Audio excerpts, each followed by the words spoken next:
4 décembre, quatrième jour du calendrier de l'Avent audio que je vous propose.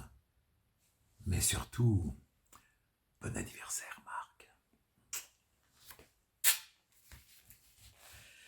Aujourd'hui, l'histoire s'appelle « Les pains d'épices ont disparu ». Sur la grande place de la ville, des marchands venus de partout ont installé leurs échoppes de bois. Les gens se bousculent dans une joyeuse pagaille, les bras chargés de paquets. Louise vient chaque année au marché de Noël. Entre les casse-noisettes aux larges épaules, les Pères Noël en bois, les boules en verre et les guirlandes d'étoiles, Louise ne sait plus où poser le regard. Elle a emporté avec elle ses économies. Je ne dois pas oublier les cadeaux pour mes frères, songe-t-elle. 2 bonhommes de pain d'épices à suspendre dans l'arbre. Devant une échoppe, elle tend la main vers une boîte à musique qui chante « Mon beau sapin », puis change d'avis. Tout d'abord, elle va acheter ses pains d'épices. Louise se faufile dans la foule. Soudain, des cris éclatent au milieu du brouhaha. « Mes pains d'épices, mes bonhommes en pain d'épices, ils ont disparu !» s'affole une jeune vendeuse. « Ils ne peuvent pas s'être volatilisés. Ils étaient là il y a encore 10 minutes. Je me suis absenté un instant et quand je suis revenu, plus rien. Pouf, envolé.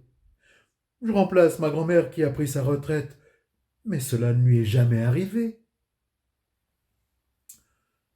Tout le monde se met à les chercher.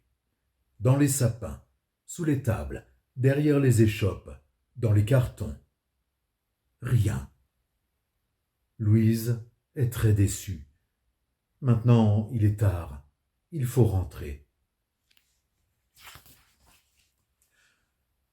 Elle s'engage dans une petite rue étroite, quand tout à coup, elle fronce le nez. On jurerait une odeur de pain d'épices. Elle s'approche d'une petite maison éclairée. « Quelle surprise! Vous êtes venue !» dit une petite voix frêle. « Vous nous manquez tant, ma Minette. Nous avions envie de vous revoir cette année, » répondent en chœur des petites voix flûtées. Louise jette un coup d'œil par la fenêtre. Elle n'en croit pas ses yeux. Des bonhommes de pain d'épices dorés et moelleux sautent sur les genoux d'une vieille dame. « C'est grâce à vous si nous existons, » dit un petit ange potelé. « Vous avez donné la recette à votre petite fille, et elle sait bien nous cuisiner. Regardez comme nous sommes tendres, » ajoute un Père Noël encore chaud. « Ainsi, vous vous êtes échappé du marché de Noël ?» s'amuse la vieille dame. « Oh, juste une petite minute pour vous souhaiter joyeux Noël », explique un ours doré et dodu. Les bonhommes de pain d'épices posent vite un baiser sur la joue de la vieille dame et filent dans la nuit rejoindre leur échoppe.